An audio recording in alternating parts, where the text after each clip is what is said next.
ניזכר וניכתב לפניך.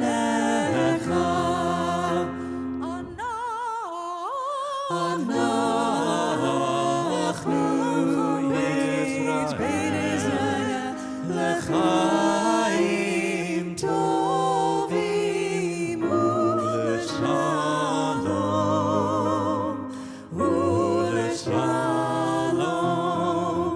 בספר חיים ברכה ושלום ופרנסה טובה, ניזכר וניכתב לפניך.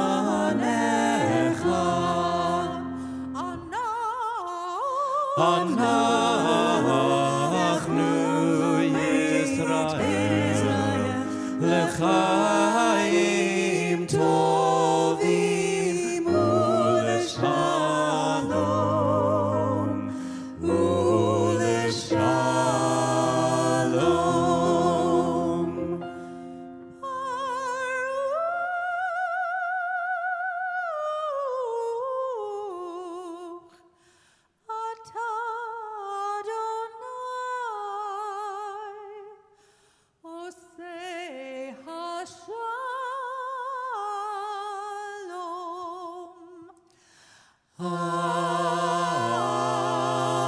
Amen.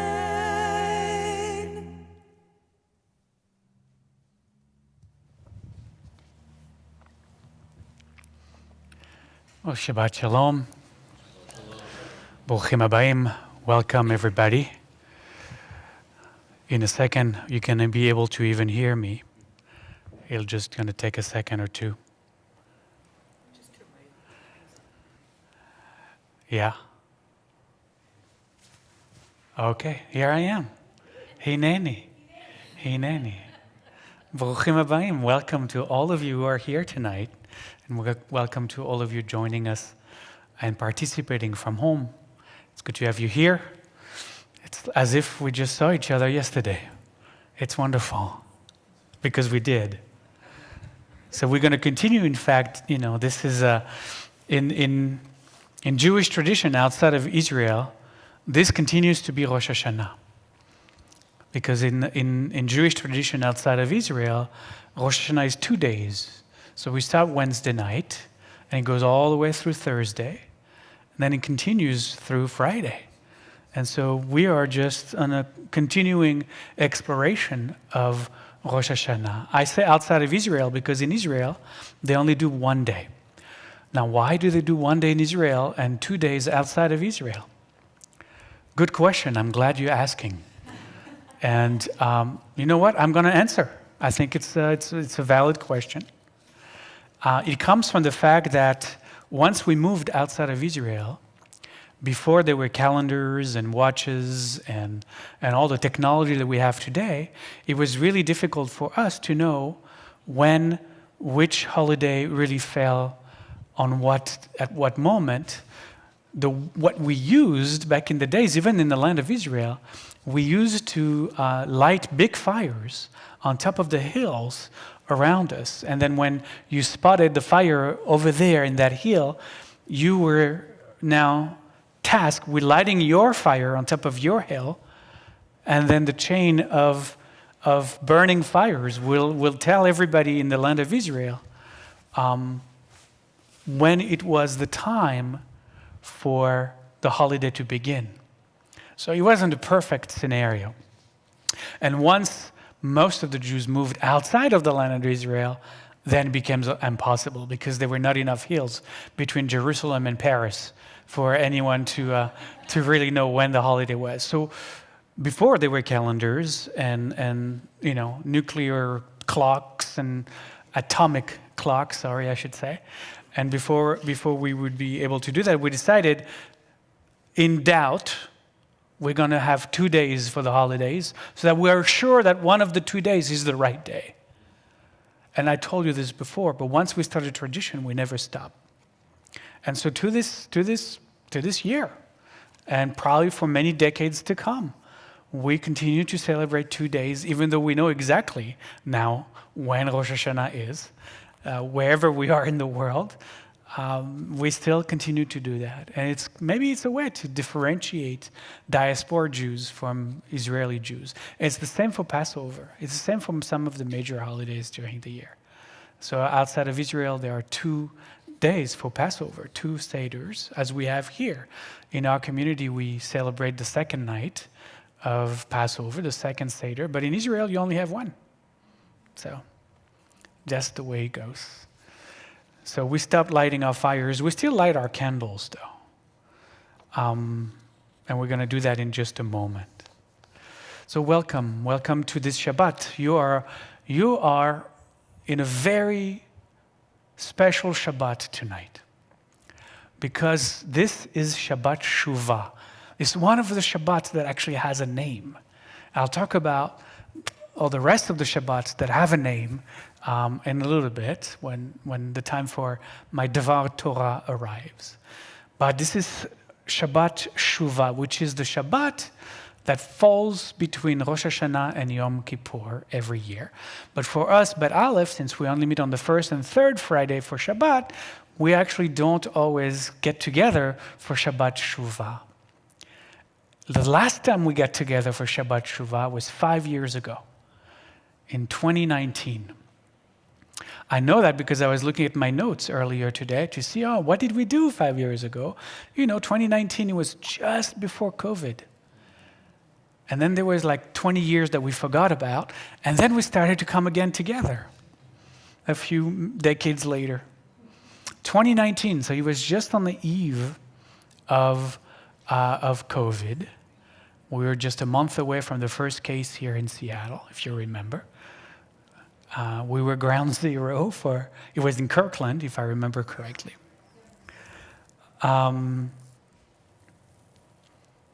And I looked at my notes and what do I find? 5 years ago, Shabbat Shuvah fell on Friday night, of course, October 4th. And here we are, 5 years later, Shabbat Shuvah, October 4th. So let's look at the calendar to see when the next time is October 4th, because we know that will be Shabbat Shuvah at Bet Aleph. So I love synchronicities. It's just so wonderful. There's something about it, like you have to pay special attention. So let's see what's going to happen tonight. Who knows what's going to happen?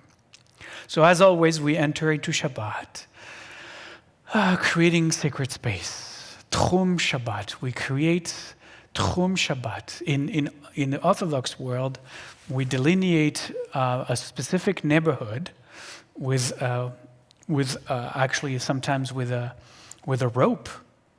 We rope a certain neighborhood around the synagogue, and we say, okay, so many miles around the synagogue with a rope is what's called Tchum Shabbat, the Shabbat container, the Shabbat space.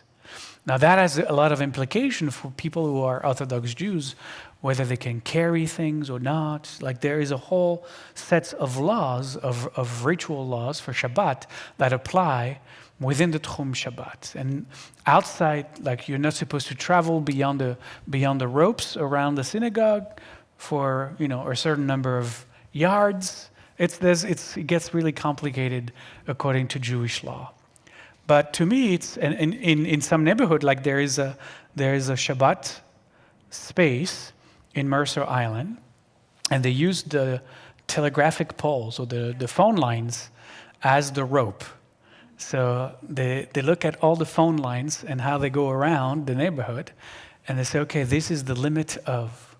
It used to be easy because we used to live in walled cities with big walls around the cities, and that was the Tchum Shabbat. So if you live inside the walls of the city,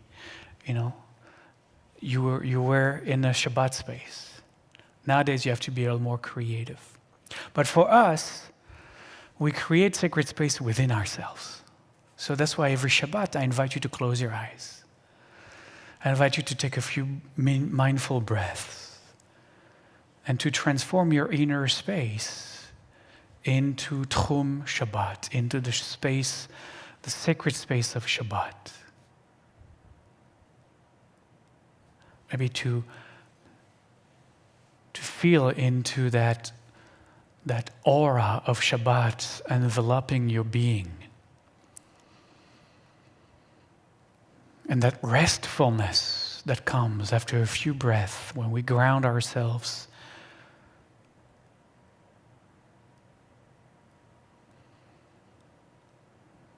When we are able to let go of the busyness of the week that had been and just shift our awareness to that restfulness now. We are done.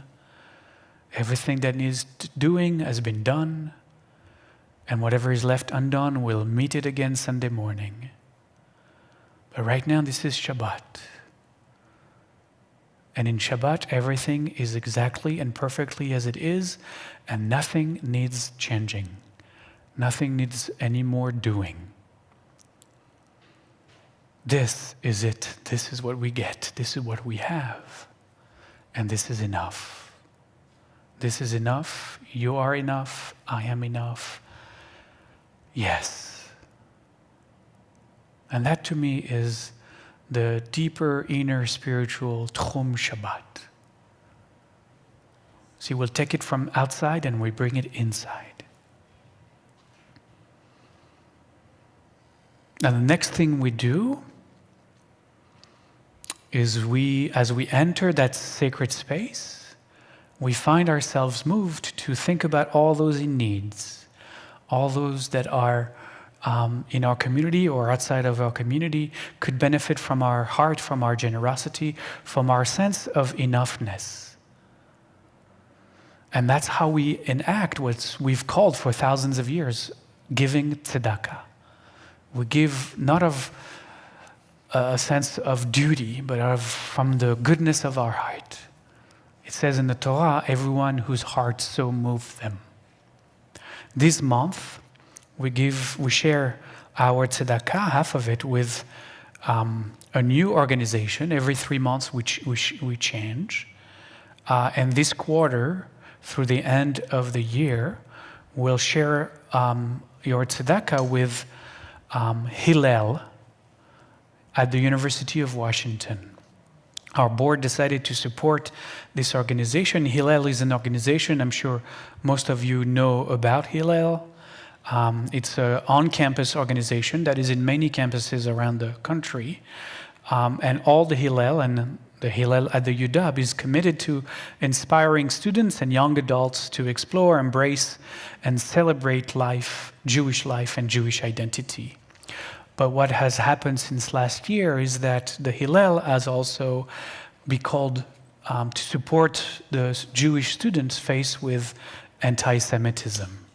And with the rise of anti-Semitism on university campuses, as had happened at the University of Washington, as we've seen in recent weeks, we want to support Hillel as a safe space for Jewish students, and we want to support them in their active ways of their fighting anti-Semitism.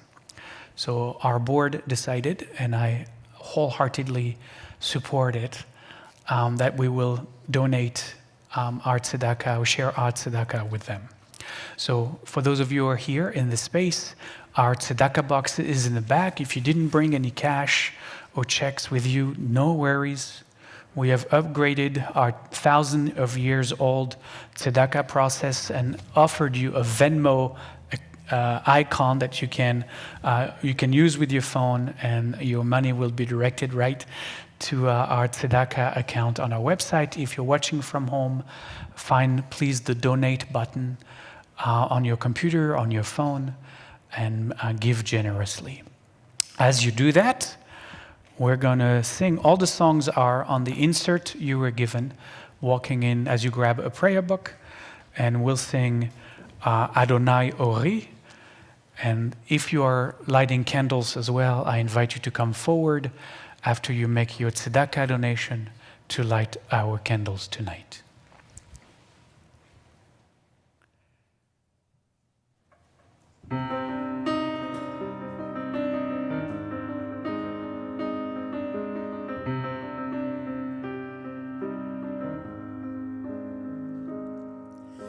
Adonai Ori Vishi Memina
No, I so love that we get to listen to all the High Holiday songs again.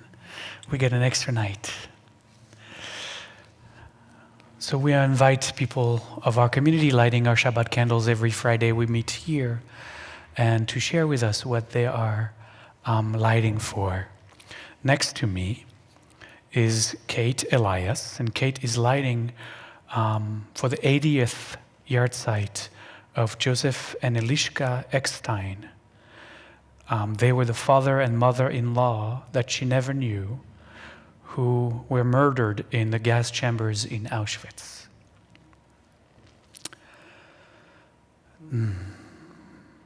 Next to Kate Elias is Linda Morris, and Linda is lighting tonight in honor of Paul Borstein, her father, not close enough, Borstein, her father, on his 26th yard site. Next to Linda is Rochelle Gaither, and Rochelle is lighting a candle tonight in heartfelt gratitude to Rabbi Olivier, Melissa, our musicians, our technical assistants in the booth up there, and all our volunteers for everyone's gifts and contributions in making this week's Rosh Hashanah celebration so meaningful and so joyful. Yes, amen to that. And Rabbi Olivier is lighting Shabbat candles tonight on behalf of Shoshana MacDonald in honor of Herb MacDonald's, her husband, on his second yard site. And at home, Lynn Carroll is lighting her Shabbat candles tonight in memory of Wendy Schaff, who passed away this year. She also lights for her father, Irv Weisman, and her husband, Robert Burrell, on their yard site as well. And whatever you are honoring, celebrating, commemorating, I invite you as you close your eyes for just a moment to connect with the light within you, that light that is perhaps yearning to be kindled again, or to bless the light that is shining brightly already within your heart. Whichever case you may bring up tonight, be aware of tonight. The words for the blessing are on page 1 in your prayer book. And we cover our eyes to remind ourselves that the light we're blessing is the light within. Baruch atah Adonai Eloheinu melech haolam asher kiddushanu b'mitzvotav v'tzivanu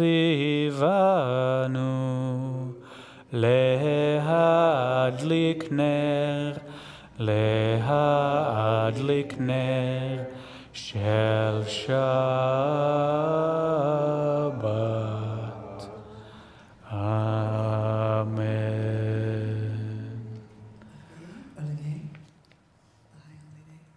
Say what?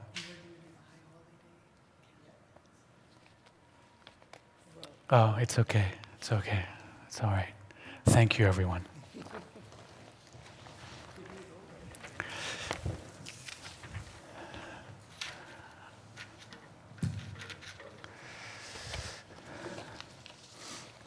Force of habit, you know. I say one thing and then I do another. That's what happens. It's okay. It's just flowing with the river of life, you know. We've been working on that.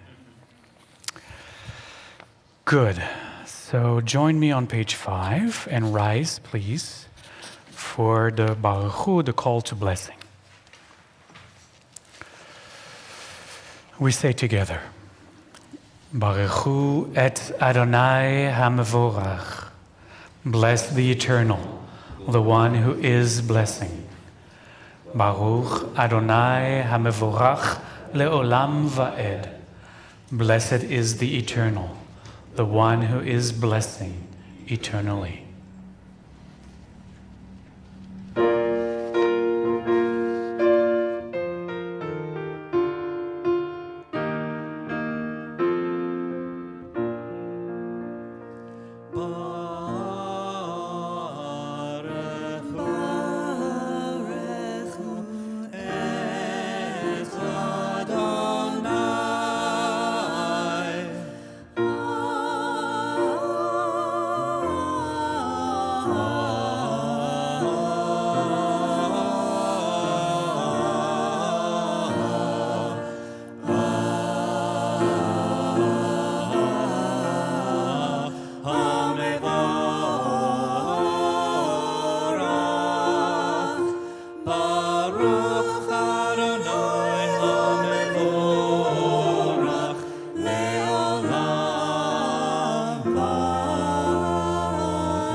And on top of page 6, we meet again the words of the Shema, the 6 words that are the central affirmation and the ancient mantra of Jewish meditation practice, the words of the Shema.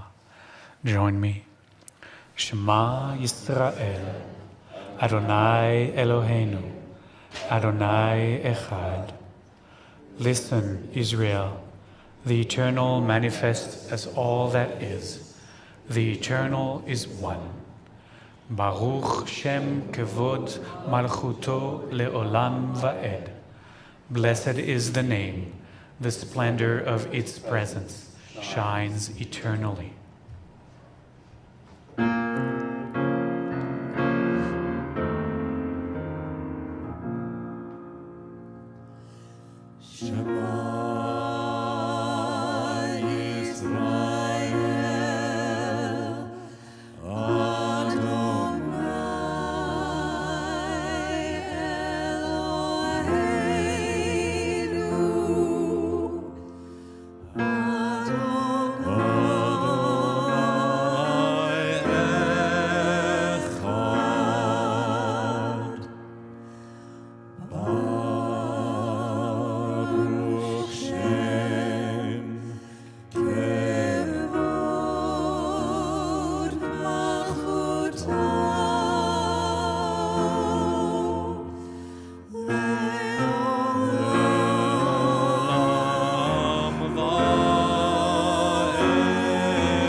And you may be seated as we chant together the words in the Torah that follow the words of the Shema, also in the Torah, the words of the Ve'ahavta.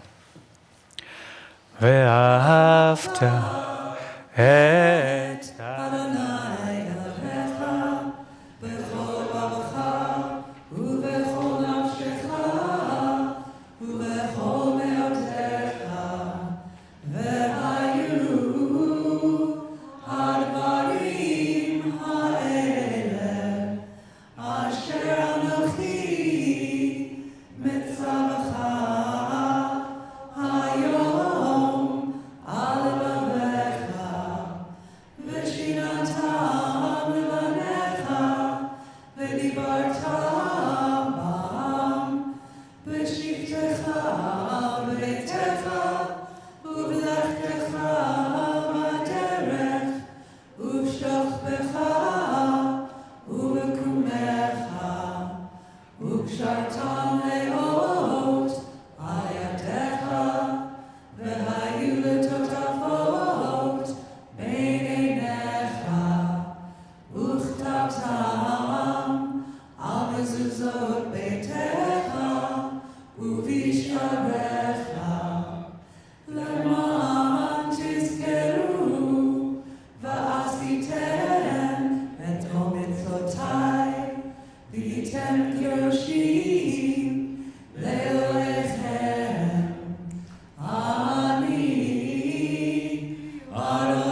here's another song from Rosh Hashanah, from I think it's one of the first songs we say on Rosh Hashanah morning, if not the first one. To bless the light of a new year, not just the light of a new day, but the light of the divine that shines through every corner of the universe. You know, in Hebrew we call it light, but I think in modern days we would call it energy. Blessed is the energy of the One, infusing in every square inch of this expanding universe, including ourselves, every square inch of our bodies and minds. Ein od milvado, as we say, there is nothing but that which is everything. Baruch Aor.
Blessed is the light of the world.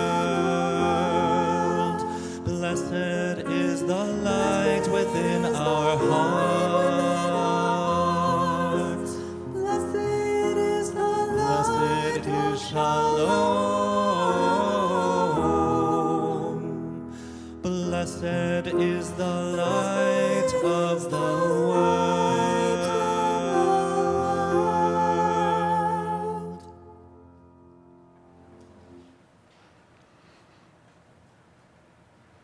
I think you would agree with me, the songs for the high holidays are too short.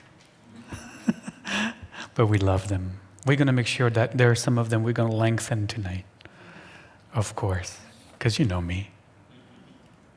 We are on page 8 in your prayer book, and I invite you to rise again for the Amidah. We say together, and then we'll chant the first verse. Adonai sfatai tiftach, ufi yagid tehilatecha. Eternal One, open my lips, that my mouth may declare your praise.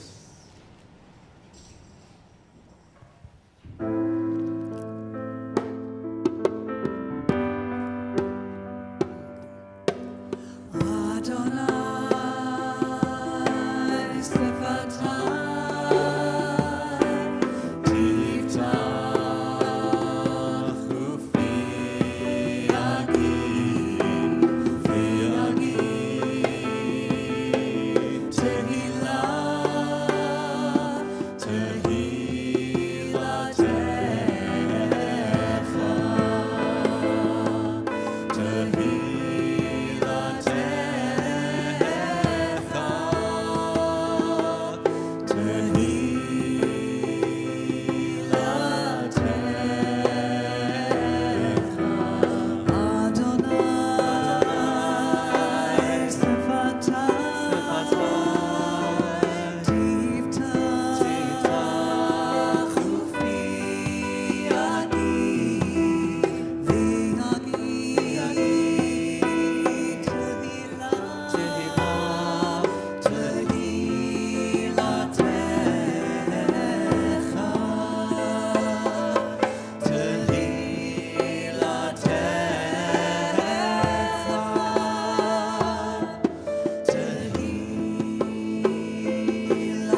Baruch atah Adonai Eloheinu ve'Elohei avotenu ve'imotenu Elohei Avraham Elohei Yitzchak ve'Elohei Yaakov Elohei Sarah Elohei Rivka Elohei Leah ve'Elohei Rachel האל הגדול, הגיבור והנורא, אל עליון, גומל חסדים טובים, וקונה הכל, וזוכר חסדי אבות ואימהות, ומביא גאולה לבני בניהם, למען שמו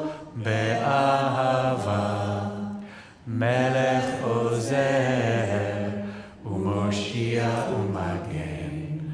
ברוך אתה אדוני, מגן אברהם ועזרת שרה.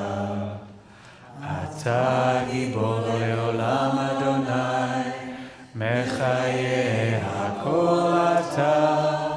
רב להושיע, מכלכל חיים בחסד, מחיי הכל ברחמים רבים, סומך נופלים ורופא חולים, ומתיר אסורים, ומקיים אמונתו לשני עפר.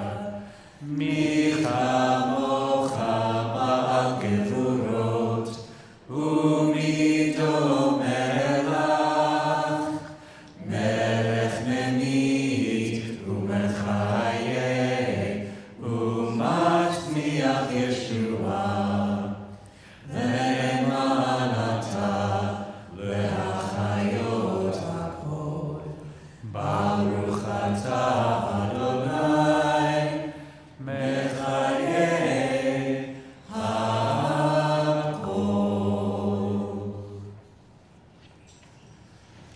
Please be seated.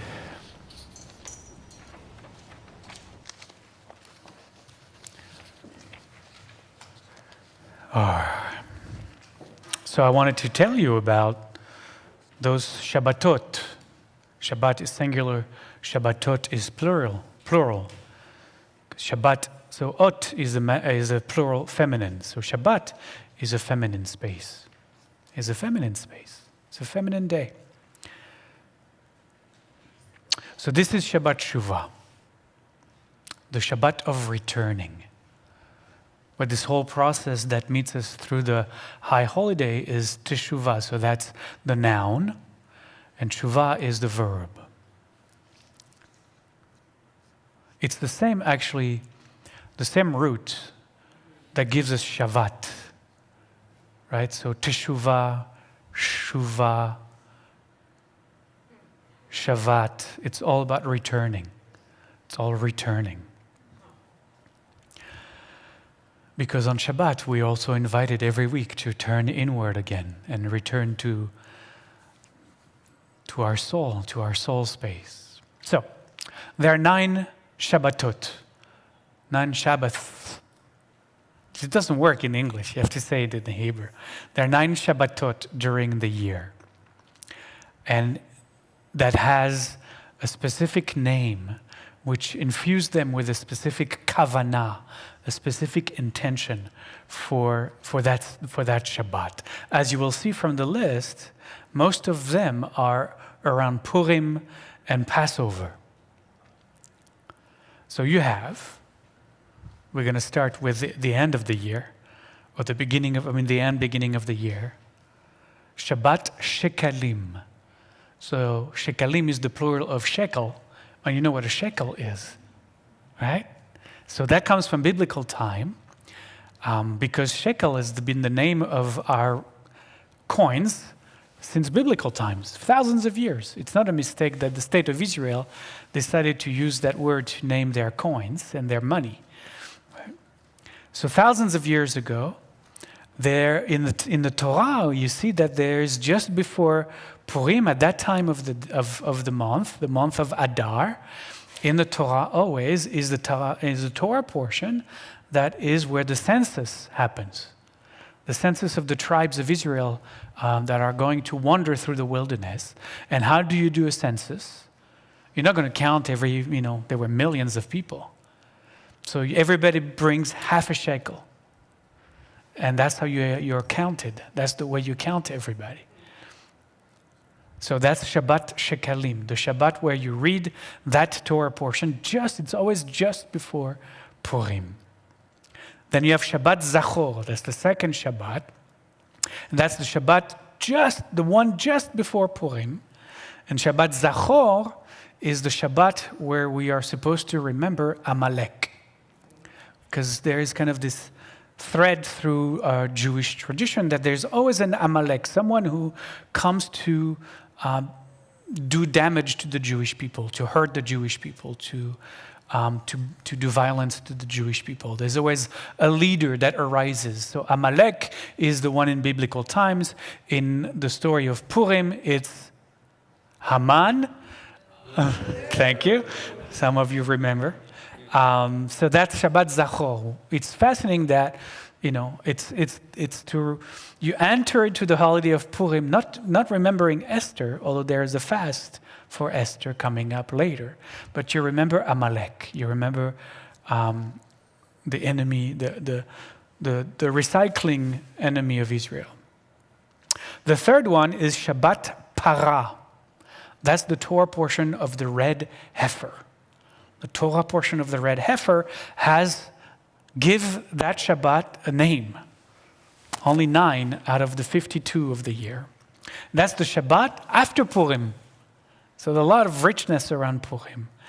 And that's the Shabbat with the story of the red heifer where one purifies oneself before entering into the main holiday of Passover.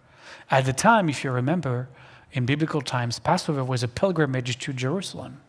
And so you had to enter into the walls of Jerusalem with a purified heart, and there was the whole red heifer ritual around that. Okay, now we're moving away from Purim. The fourth Shabbat that has a name is called the Shabbat HaChodesh, literally the Sabbath of the month, capital T, the month. Why is it the month? Because the month of Passover, biblically, is the first month of the year. Right? The month of Tishri, the month where Rosh Hashanah is, you would think that would be the first month of the year since it's Rosh Hashanah. Right? So Rosh Hashanah should be the leading to the first month of the year. No. It says biblically that the Rosh Hashanah and Yom Kippur happen on the 7th month of the year. The first month of the year, if you know, because we live in an agrarian society, so spring is the beginning of the agrarian cycle, moving out of the dead of winter. New life is born. That's a really good time to have a new year. You do that either at the beginning of spring or at the beginning of fall, which is now. That makes a lot of sense. The one that doesn't make any sense is January, because there's nothing happening there. And I was actually thinking about that. The 7th month. So the month of the Gregorian calendar, the secular calendar we are inhabiting, make no sense whatsoever. The first few months after Roman or Greek gods, and then you arrive at September, which follows the biblical calendar. September, sept, supposed to be 7, which is usually when we have the high holidays. On the 7th month is September. Then the 8th month is October. Then the 9th month is 9 November. And December should be the 10th month. How did we get the 10th month to be the 12th one? How did that happen? So I I was thinking about that this afternoon. It's like, how did that happen? They followed the biblical thing like we do, but then they mess it all up. And they tell us the 12th month is the 10th month. Anyway, I'm done for my soapbox. But it really is, it's fascinating.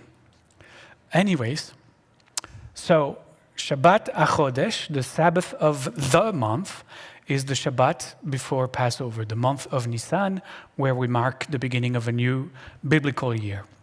The fifth Shabbat is Shabbat HaGadol, the great Shabbat, because it's the Shabbat just before Passover, right? So it's the Shabbat that prepares us to welcome Passover.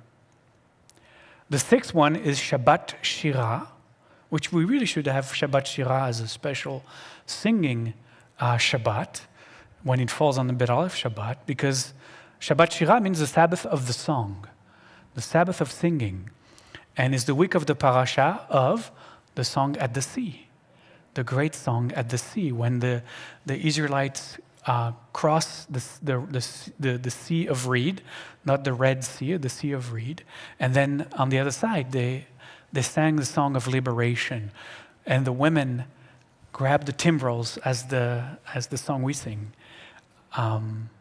So that's Shabbat Shirah. The seventh Shabbat that has a name is Shabbat Chazon, which is the Shabbat before Tisha B'Av, the 9th of Av.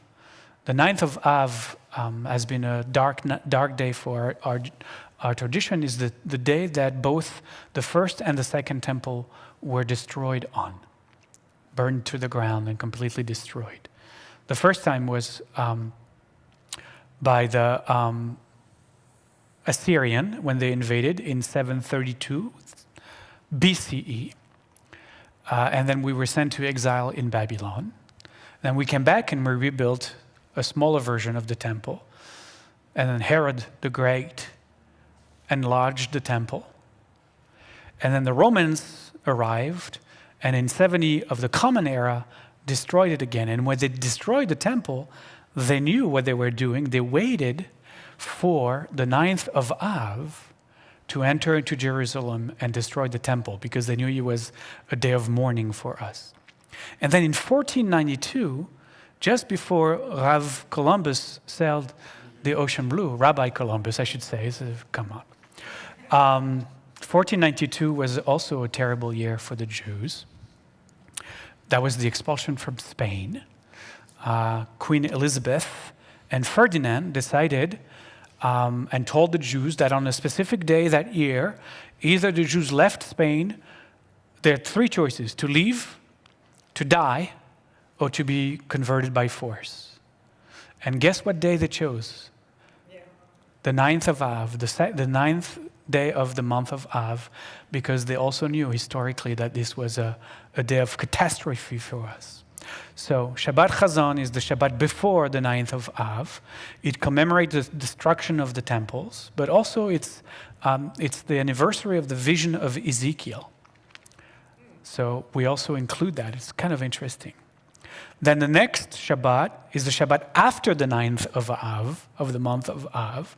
It's called Shabbat Nachamu, the Shabbat of consolation, to console my people, and to console us from the destruction of the temples and all the other terrible things that happened on that day in Jewish history. And then the 9th Shabbat is tonight. Welcome. You made it through the whole year, and is the Shabbat between Rosh Hashanah and Yom Kippur. And one of the readings on this Shabbat, if we were to open and change from the book of our tradition, one of the readings as part of the Haftarah will be to read from Prophet Micah.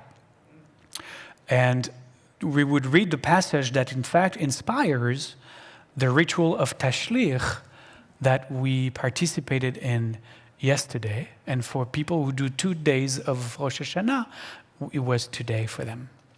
So that's how you get to Tashlich, in fact, to commemorate all of that together. Tashlich was very special. Who was at Tashlich yesterday? Yeah. A lot of you. It was very special for me this year. I was really feeling that. First of all, I was really feeling that I had a lot of pebbles in my pocket. It felt there was a heaviness yesterday to that. Those of you who don't know, so the holiday of Tashlich, the ritual of Tashlich on Rosh Hashanah, we go to a body of water and we surrender into the water, the body of water that represents the entire universe. The little pebbles of the things in our life that we want to let go of, the behaviors, the hurtful behaviors we want to let go of, right? So it's a kind of an atonement practice. And it's a small, I love the image, it's a small pebble in the vast universe. It also is very humbling because, we think of our life, it's so, the things in our life are so enormous, oh my God, how could I have ever done this? And then it's just a small pebble in the vast body of water. So it puts things a little bit in perspective. But I was really feeling some heaviness yesterday in doing that. For me, it was. I was sharing that. It was a lot of releasing of shattered illusions, things that this past year has been instrumental in breaking open for me. Things that I used to understand and know and believe were going to be the case for many years to come suddenly are completely different. Suddenly my world has been shaken. And all the things that I thought I knew and believed and understood suddenly just are no longer there. And that caused a lot of pain and mourning and sadness, of course. But I've realized over the last few months that it's also been an opportunity to move beyond that and to transcend that and to grow, to use this difficult times and difficult moments to actually look inside and say, okay, what are all these beliefs that I'm holding on to that clearly are untrue? It's not just like in all parts of my life. What are the things that I'm in disbelief of now, a year later? And to me, each of those pebbles were a way to release all of those shattered beliefs. And I realized that the process itself needs to be ongoing. Because it's not like we're letting go of all our curses and hope that if we let go of all the dark parts of ourselves, there'll be more light coming in. Actually, what I'm realizing this year, more than any year, and I shared that yesterday, is that what we're discarding is the parts of self that no longer exist for us. Why? Because we've grown beyond them. In fact, they are the remnants or the proof of our ability to evolve, right? To evolve beyond certain limitations. And so at the end of the year, we look at how far we have evolved and we say, oh, wow, look at those behaviors and look at all the things that I used to think of and believe in, all these notions and those concepts. It looks like I have moved beyond that. And I want to surrender them. I want to surrender them into the universe. And so in a lot of ways, it's not like, oh my God, what have I done? It's like, oh my God, how have I evolved and grown? And it's a blessing. It's an amazing thing. And what I shared in the end was that, in fact, every year we should keep surrendering more and more of those old patterns, of those old beliefs. And ultimately, in spirituality, we're invited to surrender all beliefs. The end of the spiritual journey is when we have surrendered all truths and beliefs and notions and ideas and whatever we hold on to, whatever we are attached to surrender all of it. And so we're going to keep throwing those pebbles until there are no more. Until there are no more. May it meet us in this lifetime. May it meet us in this lifetime. Okay. Now you know everything there is to know about everything. So you see, it was a good thing you came tonight. All right. So we're going to continue. There is a song, which is my favorite song for the high holidays. That one we do on Slichot. So the fact that we have Shabbat Shuvah is that we can do some songs we only do once during the high holidays. We can do them again. So the one that I'm inviting you into now is Hashivenu. Hashivenu is that incredible song on Slichot. And Hashivenu is the same word of Shuvah. Right? You hear the theme is threaded through. And it tells us the words to return us to you, Holy One, and that we shall return. Right? It's like the 12 steps. You know, the first step of the 12 step to recognize that only, I think it's the first one, only a power greater than ourselves can return us to sanity. It's so good. So good. Only a power greater than ourselves can return us to sanity, right? Because the mind is insane. Anybody who has ever looked at the mind in meditation knows how insane the mind is. But it's this kind of invitation to surrender because the ego can't do it. Like in the 12 steps, you know, the ego thinks, oh, I'm gonna be sober now. Yeah, think again. That's not how it works because the ego cannot go against itself. And the more we resist, what we resist persists. We also know that. So we invite in the 12 steps, as in Jewish tradition, through the process of the high holidays, we kind of say, like in this song, we invite a power greater than ourselves to return us to our true light, to our true inner being. Because we can't do it ourselves. It's not in our power. It simply isn't. All we can do is surrender. So that's what Hashivenu is about. We have to rise for that song. If you have a prayer shawl, I invite you to cover your head with it. And we're gonna ask for the lights to grow dim. Please, thank you.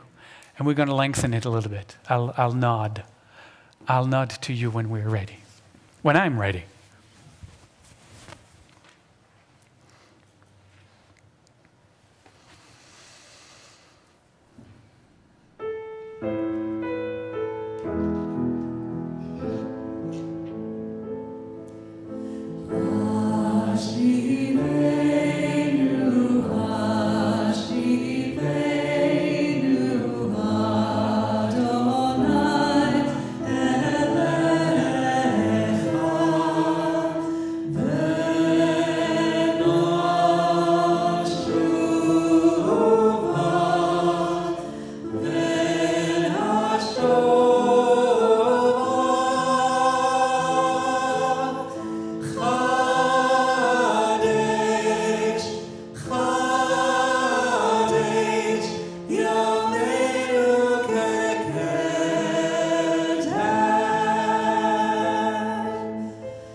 And you may be seated.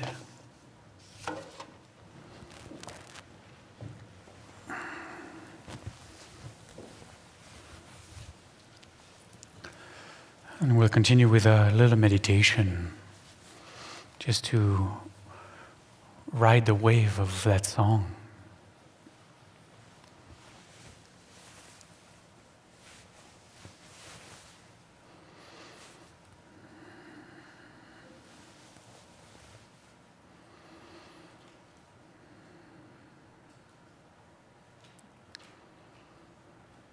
And just to find within yourself that place of quietude.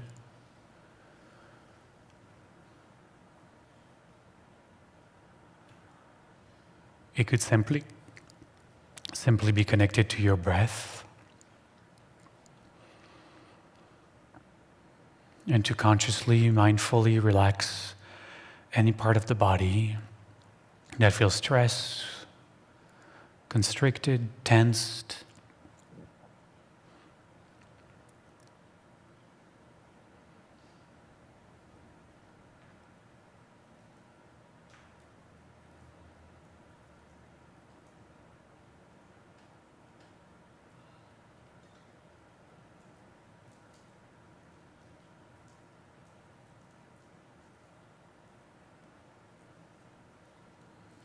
All the liturgy of the High Holy Days and all the songs are Pitchu li,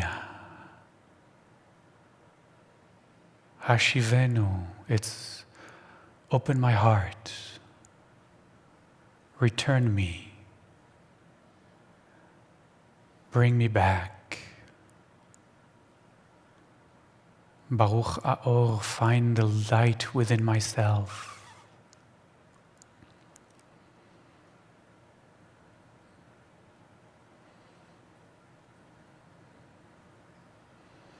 It is as if we're invited to give ourselves permission to come home.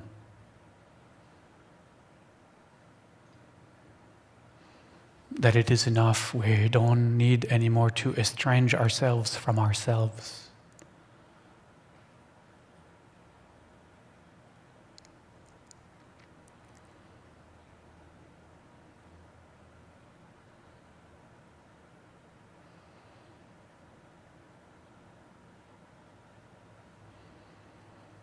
That to be alive, to be mindful of this breath is enough.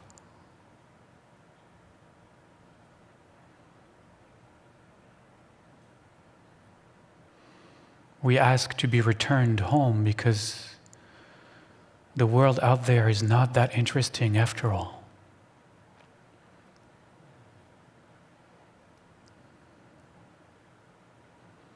And yet so much of our lifetime is spent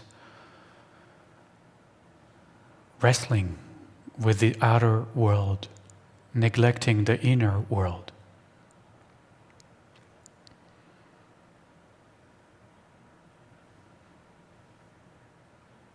But the peace, the love, the compassion we are looking for out there can only be found in here.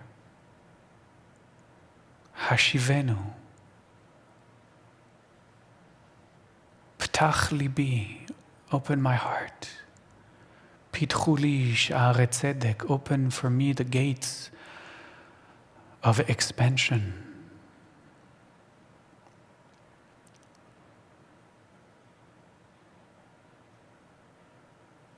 Aseh imanu tzedakah v'chesed, make of our life just expressions of justice and compassion. Help me to be that which I yearn to be. Help me to remember that that can only be found right here, inside of myself, not anywhere else.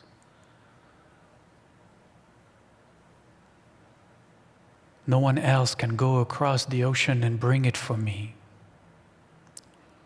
as we will hear on Yom Kippur.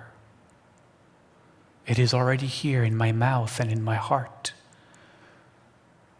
to speak it into being, to recognize it.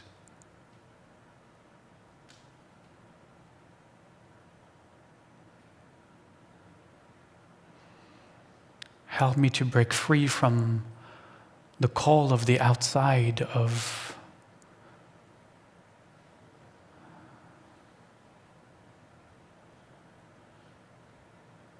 distraction,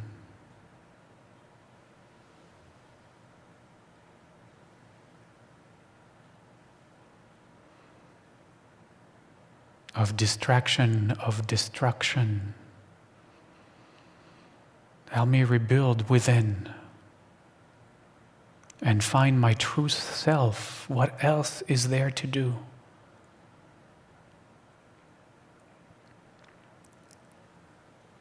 This breath,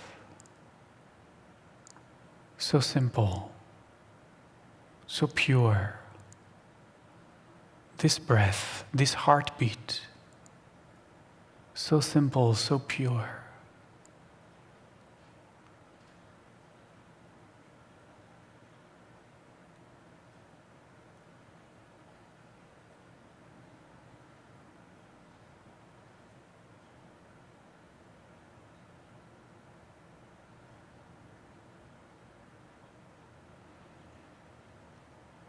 Help me to taste the peace within right now.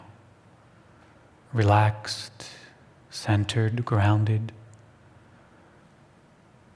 satisfied with the breath, happy with this aliveness I am.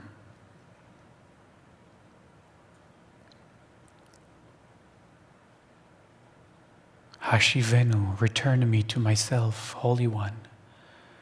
Clearly I can't do it. I am so hypnotized by all the distractions out there, all the places that pull on my emotional strings, that make me want to hate,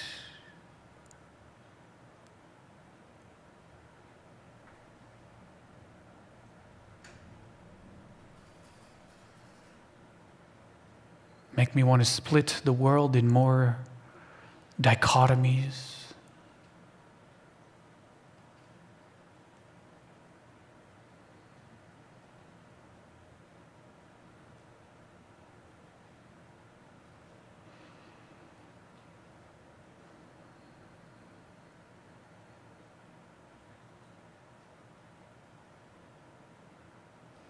Help me to find my center, my depth.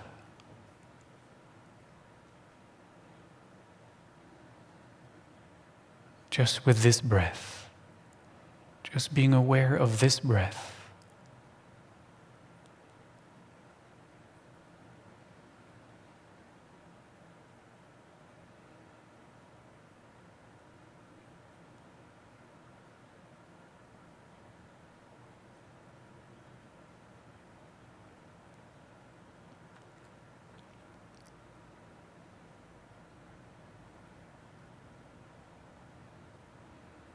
Help me to dedicate this year to the exploration of my inner world.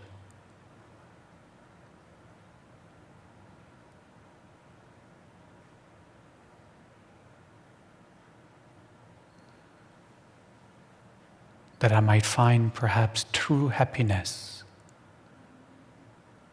true contentment,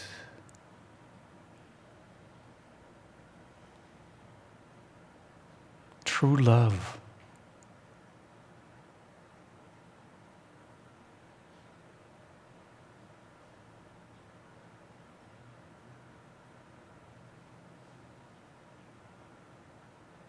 Hashivenu.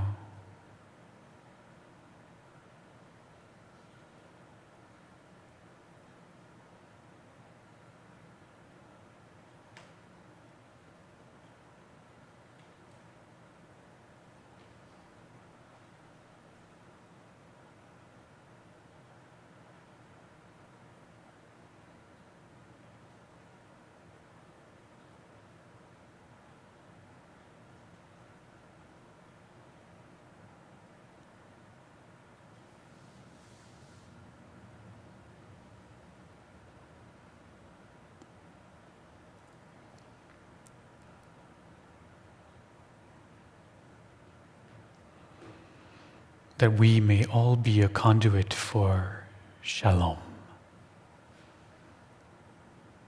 for the peace, the wholeness, and the harmony flowing from our heart this year. Shalom.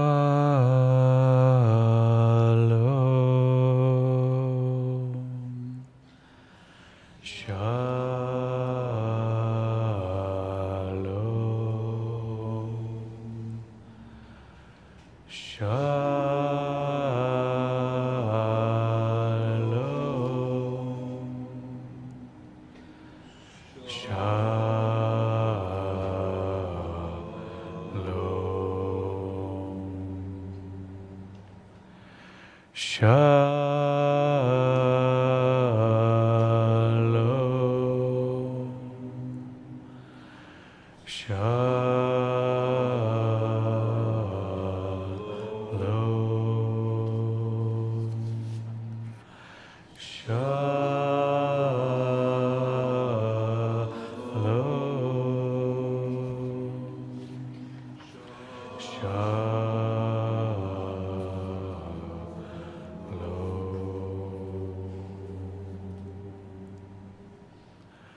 And may the shalom, may the peace, the harmony we chanted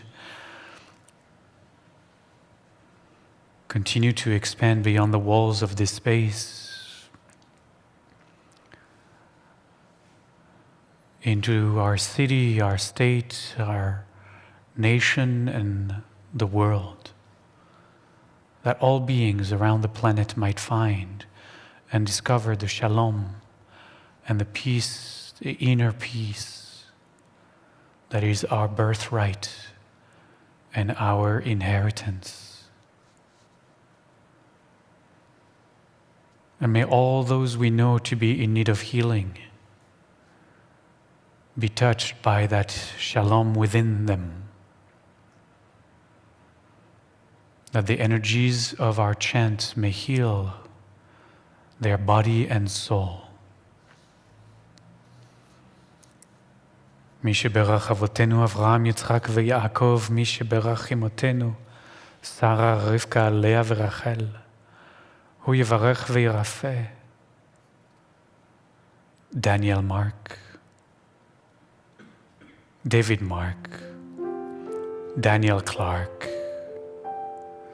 Maxwell Bernard, Lynn Carroll, Lawrence Stern, Elizabeth Heath, Maggie Pisner, Ronnie Shapiro, Margaret Bergman-Ness, Amy Lowe, Noah Clark, Carlos Taylor, Deborah Liebes, Wendy Pender, Amy Austin, Edward Tensman, Rachel Naomi Raymond, Anne-Mary Regalado, Laura Sack-Klein, Julie Wilchins, Awilda Verdejo, Kathy Wack, Bob Wack, Darcy Donegan, Judy Cohen, Michelle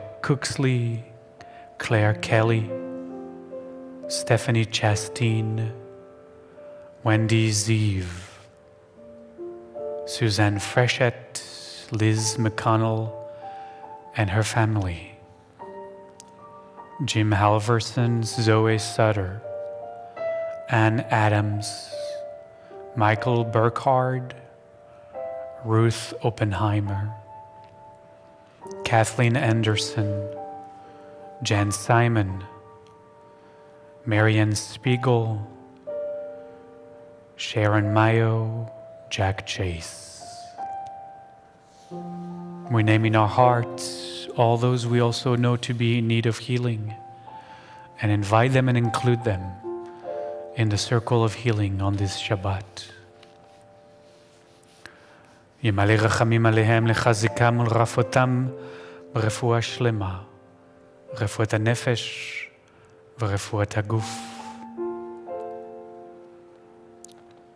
And we share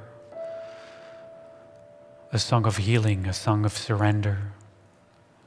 Beyado.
My soul I give to you, my spirit in your care. Draw me near, I shall not fear. Hold me in your hand. Draw me near, I shall not fear. Safely in your hand. My soul I give to you, my spirit in your care. Draw me near, I shall not fear. Hold me in your hand. Draw me near, I shall not fear. Safely in your hand. My soul I give to you, my spirit in your care. Draw me near, I shall not fear. Hold me in your hand. Draw me near, I shall not fear. Safely in your hand.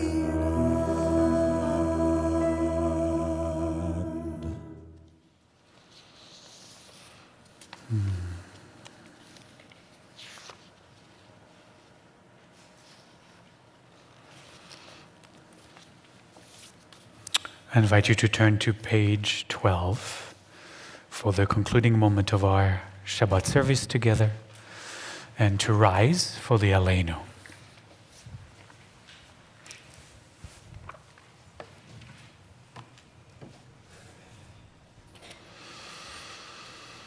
And we say together, we are the ones given this way of praising the Holy One of all being, that we might understand and express the greatness of the One who shapes all creation. We celebrate our uniqueness and that of others, and seek to discover the wonder that we are. Therefore, we bend the knees, we bow, and we proclaim our gratitude before the ruler of all rulers, the Holy One of all being. As it is said, then we shall truly realize the Eternal One as universal being, and on that day the unity of being shall be celebrated by all.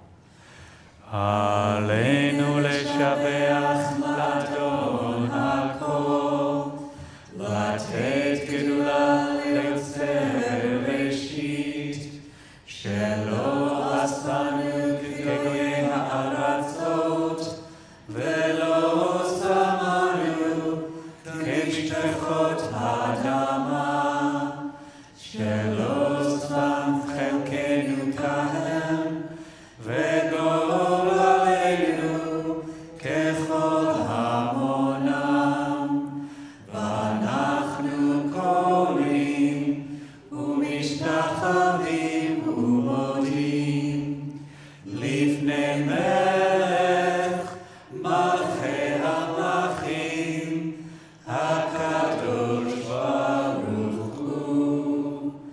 ונאמר והיה אדוני למלך על כל הארץ. ביום ההוא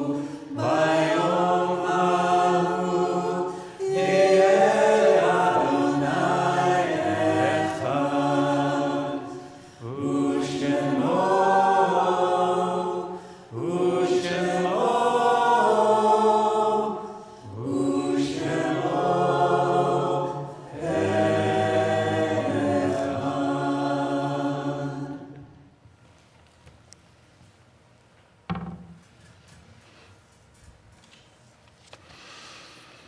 And before we continue on the next page with the Mourner's Kaddish, I invite all of us to, if we haven't done yet by now, to open our hearts,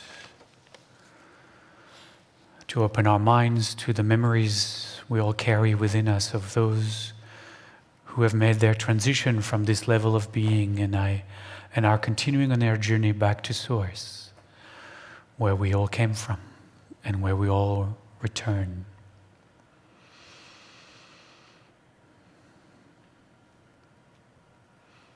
To hold the faces and the smiles of those who have journeyed a little bit alongside us through this life, and to feel once more the blessing of their presence, to remember at that time of memory great love, and to open ourselves to acceptance and compassion, and to awaken to the fact that our time is short and there is great preciousness to every moment we get to share with one another, including tonight and this Shabbat. On this Shabbat, we remember and hold in light of memory those who have made their transition these past days and weeks, those for whom we hold Shiva and Shloshim in our community. Wendy Schaff, Lynn Carroll's son's girlfriend. Erica Pearl, a friend of Sherry Oakley. Janet Crowley, a friend of Elizabeth Heath. Dolores Ament, Rabbi Jack Kessler. Dina Griggs, a family friend of Gail Badner. On this Shabbat, we hold also in light of memory those who have made their transition this past year. Dan Springer, Judy Simon O'Brien, Andrew Simberek, Judith Gorlick, Hannelore Noni Ebert Kronberg, Simone Ladruma, Robert Lester, Asher Etkin, Marilyn Coleman, Dolores Heller, Mike Iverson, Ruth Kalish, Ed Studner, Debbie Levine Herman, Jackie Curran, Joe Geller, Philip Herzog, Valerie Shunke, Fatima Hersey, Joe Reddish, Aubrey Chase. On this Shabbat, we also hold in light of memory those whose yahrzeit, the anniversary of their passing, is marked at this time of the year. Richard Richman, Rachmiel Avraham, Paul Borstein, Irvin Wiseman, Herb MacDonald. And as you call up in your heart those you remember on this night, we share together the Mourner's Kaddish. יתגדל ויתקדש שמי רבה, בעלמא דברה חירותי וימליך מלכותי, בחיי חון וביום חון, ובחיי דכל בית ישראל, בעגלה ובזמן קריב ואמרו אמן. יהי שמי רבה מברך לעלם ולעלמי עלמיה. יתברך וישתבח ויתפאר ויתרומם ויתנשא ויתהדר ויתעלה ויתהלל שמי דקודשה בריחו לאלה מן כל ביחתה ושירתה תושבחתה ונחמתה דאמירן בעלמא ואמרו אמן.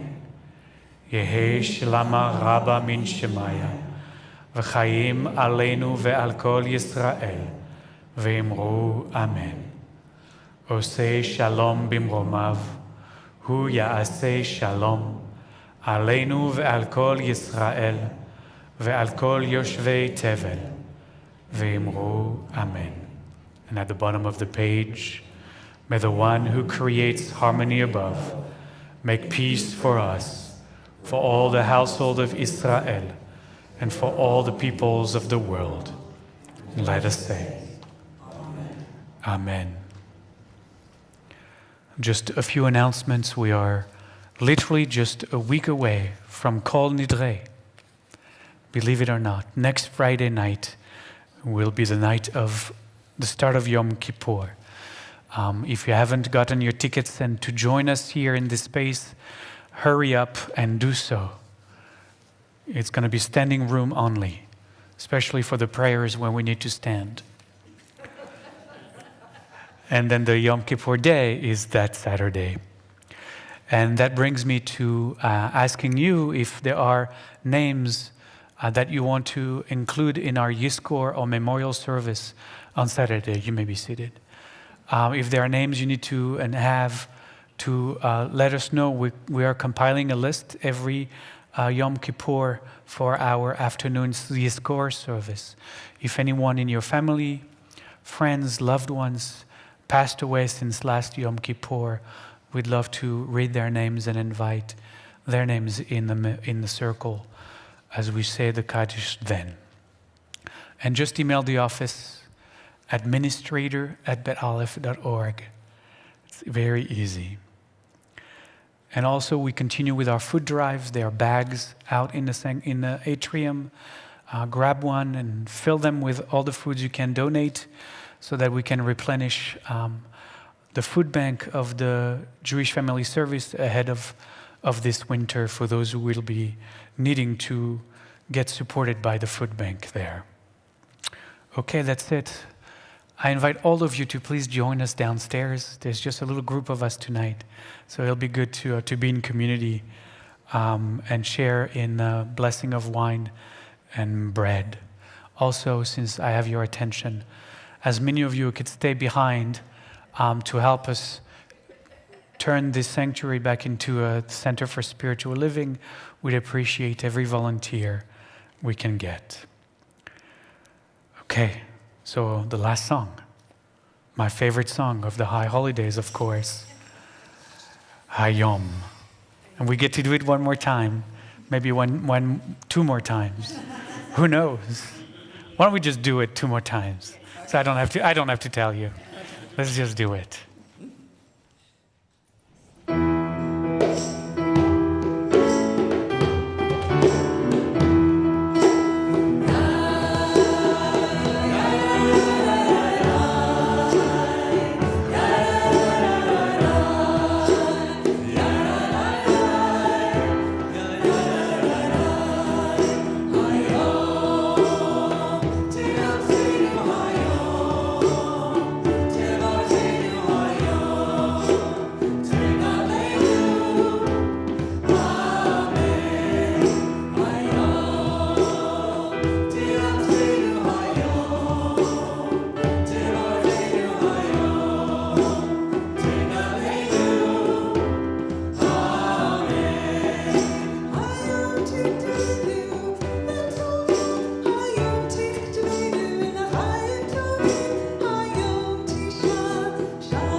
Keep going. The tape. It's the tape.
Till next year, I guess, then.